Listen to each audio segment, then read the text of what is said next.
저희 조는 이제 그림자에 관한 실험을 소개하겠습니다.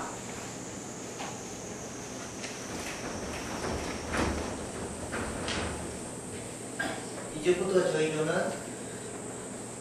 각도에 따른 그림자의 넓이 변화에 대한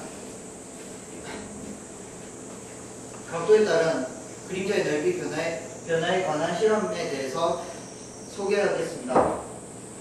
먼저 저희는 건물 대용품이 박스, 컵, 플라스틱 등 여러가지 물품을 사용했지만 그 중에서 박스를 많이 사용했기에 박스를 대표적으로 말씀드리겠습니다. 그 다음으로 광원 역할을 하는 전등, 모눈종이, 각도기, 3m 줄자, 테이프를 사용하였습니다.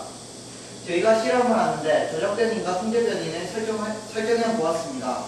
조작 변인 같은 경우에는 빛의 각도와 전등 위치, 통제 변인 같은 경우에는 전등의 밝기와 전등과 건물 사이 거리로 맞춰보았습니다. 이제 실험 과정에 대해서 설명을 드리겠는데요. 먼저 실험하기 전에 저희는 먼저 책상과 의자를 가지고 암실을 만듭니다. 그리고 난 후 지금 그림에서 보시는 것과 같이 모든 종이를 이 긴 나무 탁자 위에 고정시킨 다음에 테이프로 확실히 고정시킵니다. 그 다음 여기 각도기 보이시죠? 각도기 가지고 여기에서 45도, 90도, 135도를 표시하여 그 바닥의 각도를 변화시키는 걸로 적용을 해보았습니다. 그리고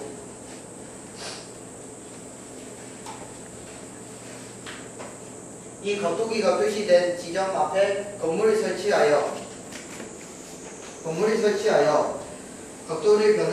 바닥의 각도를 변화를 시키면서 그림자의 모양과 크기를 관찰합니다. 그 다음에 저희는 그 광원의 각도도 조정을 해서 그림자의 크기 변화를 관찰해 보았는데요.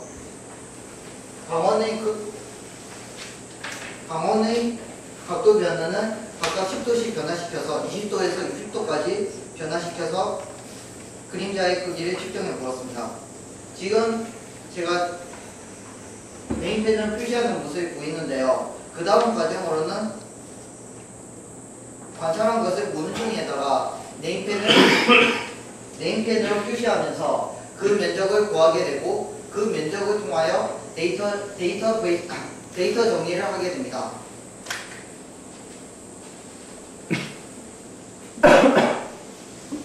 실험 결과를 말씀드리겠습니다. 먼저 빛의 각도에 따른 저희가 측정한 결과는 분그림자와 광그림자로 구분을 하게 되는데요. 저희가 왜 분그림자와 광그림자에 대해서 구분하게 되었으면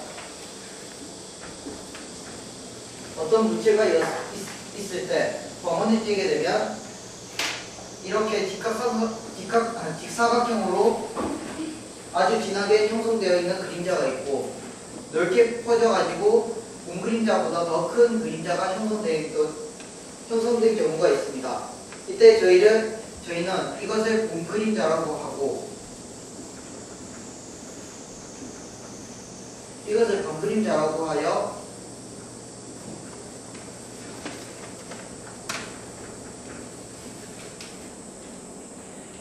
지금 보시는 표와 같이 나타내 보았습니다. 지금 빛의 각도가 감소하면 감소할수록 분그림자와 광그림자의 크기가 감소함을 알 수 있습니다. 다음 이론값에 대해서도 생각을 해보았는데요.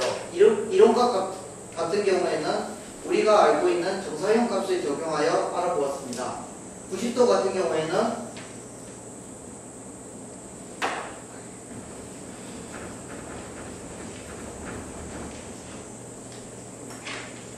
90도 같은 경우에는 이 직선에 대하여 바로 수직으로 나타낸 것이기 때문에 바로 여기에서 나타난 넓이를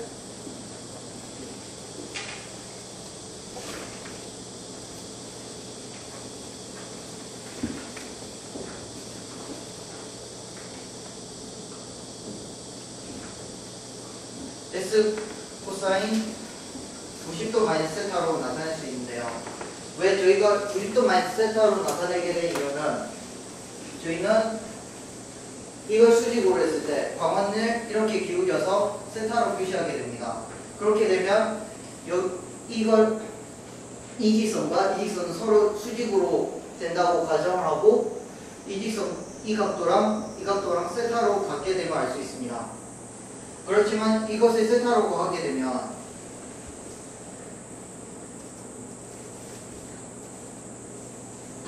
그림자의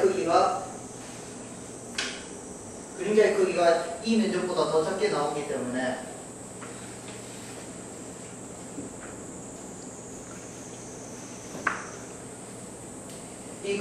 이 각도를 기준, 그러니까 90도 마이너스 세타를 기준으로 하여 코사인 세타를 적용하여 저희는 정사형을 구하게 됩니다.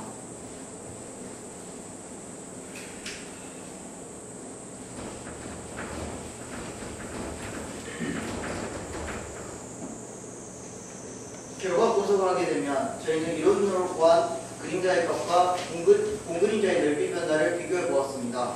그런데 내려가는 추세는 거의 비슷하게 나왔지만 오차가 큼을 알 수 있었습니다. 저희가 왜 오차가 컸는지 분석을 해본 결과 저희가 전등을 사용하는데 전등에서 측정한 각도의 오차가 있다고 가정을 해보았고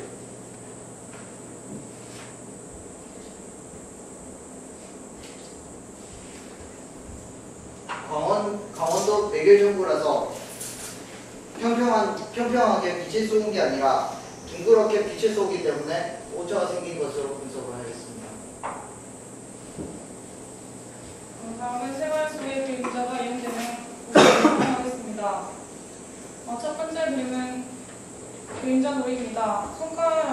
손으로 여러 가지 모양을 만들어 빛을 비추면 다양한 모양을 만들어낼 수 있습니다. 두 번째 그림은 물체를 이용해서 빛을 비추면 이건 그림자 아트입니다.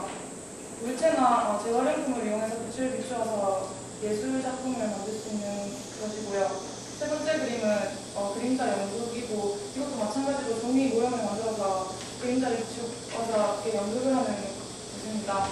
네 번째 그림은 해실게 같이 그림자 길이랑 방향을 통해서 그때 시각을 알 수 있는 것입니다.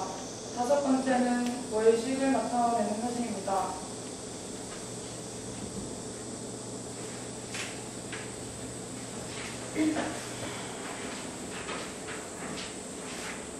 저희 조의 느낀점과 결론을 발표하겠습니다. 그림자의 경우 빛이 비치는 각도가 증가할수록 그림자의 길이가 길어지고 전체적인 그림자 크기가 커짐을 알 수 있었고 전등의 위치에 따라 나타난 그림자의 크기도 다르게 나왔음을 알 수 있었습니다. 이론값과 비교했을 때 많이 차이가 났었는데 저희가 실험할 때 전등을 구형으로 만들었던 것보다 각도기가 부정확해서 각도에서 오차가 나서 이론값과 차이가 많이 나서 아쉬웠습니다. 그렇지만 전반적으로 나타난 실험 결과를 분석했을 때 그림자의 크기는 전등의 위치와 각도에 따라 변화한다는 것을 알 수 있었습니다. 우리는 또 이것을 일상생활에 적용했을 때 일조권이 보장되는 범위를 알 수 있었고 보는 방향에 따라 그림자도 달라지기 때문에 우리가 고려해야 할 것도 많이 있다는 것을 알 수 있었습니다. 다시 한 번 더 이 실험을 하게 된다면 더 정확한 조건을 주어서 실험해보고 싶습니다. 이번 주제를 통해 그림자에 적용할 수 있는 수학적 원리가 있고 또 이를 이용해 도시공학과 분야에 많이 쓰인다는 사실도 알 수 있었습니다. 이 실험과 이 주제 탐구를 통해서 재미있는 것을 많이 알 수 있어 좋았습니다.